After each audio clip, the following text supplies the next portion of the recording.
They called it St. Mark's. For nearly a century, its bell echoed across the small town of Dayton, Ohio, a sound that marked Sunday mornings, weddings, and funerals. But one day, the bells stopped ringing. The doors were locked. The pews were covered in dust. For years, this once lively church sat empty, until one Friday afternoon, something unexpected happened. Cars began to fill the parking lot again. Families stepped out carrying rugs, not in books. And instead of the sound of an organ, the air filled with a call, a voice that stretched gently through the neighborhood, Allahu Akbar. Allahu Akbar. That's when the locals realized, the church wasn't closing anymore. It was being reborn. Today, across America, that story isn't unique. It's part of a growing, silent transformation, one where church buildings are becoming mosques. At first glance, it might seem like a simple real estate story, a vacant building, a new buyer, a new congregation. But look deeper, and you'll see something far more profound, a mirror reflecting the changing heart of American spirituality. According to the American Mosque Survey, there were only about 1,200 mosques in the year 2000. 2 decades later, that number has more than doubled. And behind many of those new mosques are buildings that once hosted Christian worship. From Philadelphia to Detroit, from Houston to Minneapolis, the same pattern is unfolding. Churches, especially those belonging to declining denominations, are closing at record rates. The United Church of Christ, the Methodists, and even Catholic parishes are consolidating, leaving behind beautiful, often historic buildings too expensive for shrinking congregations to maintain. But for Muslim communities, often immigrants or converts seeking a permanent place to pray, these buildings offer something precious: space. A place to gather, to teach, to raise their children in faith. Let's pause here. Because for some Americans, this transformation feels bittersweet. For others, it feels like a miracle. When a church becomes a mosque, it's easy to focus on what's lost: the pews, the crosses, the choirs. But look closer, and you'll see what's gained: life returning to a sacred space. Walls that once echoed with Amen now resonate with Ameen.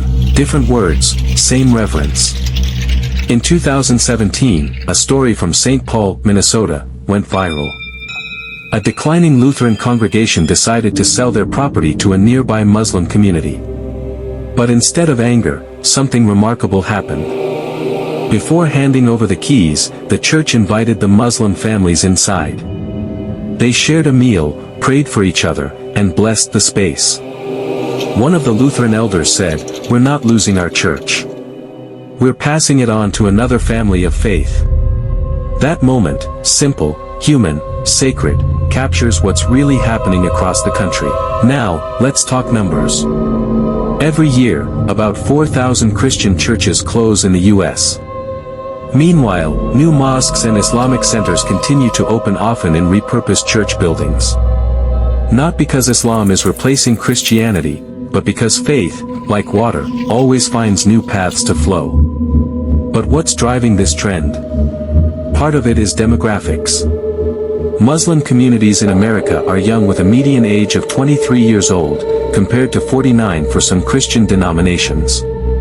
Younger families mean growing attendance, thriving children's programs, and community needs that expand fast. Meanwhile, some Christian congregations are aging, shrinking, or moving to different regions. What's left behind is space and opportunity. There's also symbolism.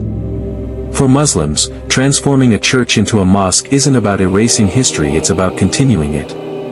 These buildings already carry decades of worship, love, and human devotion. Turning them into mosques preserves that sacred energy rather than letting it fade away.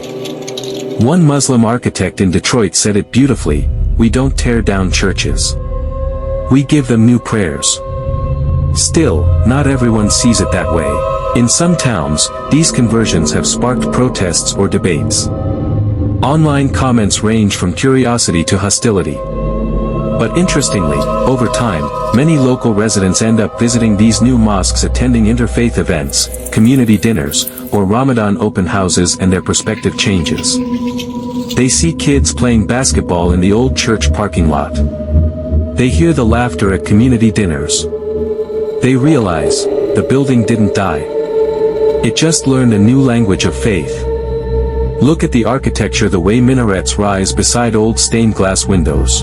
The way Arabic calligraphy wraps around a 19th century bell tower. It's as if two histories are shaking hands across time. It's uniquely American.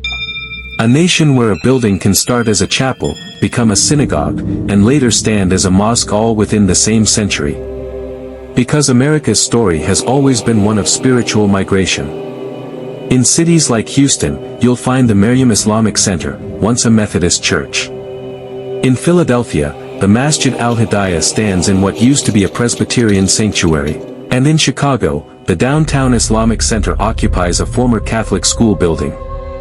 Each one tells a story of transformation, not destruction, but rebirth. Maybe, in a strange way, this is what faith was always meant to do. To remind us that buildings don't make believe, people do. When a church becomes a mosque, what really changes isn't the walls, it's the language of prayer, the rhythm of devotion, the next chapter in the story of faith. So next time you drive by an old church with a crescent moon rising above it, don't see loss. See continuity. See a sacred space still being loved, still being used, still echoing with worship. Because faith, true faith, never dies.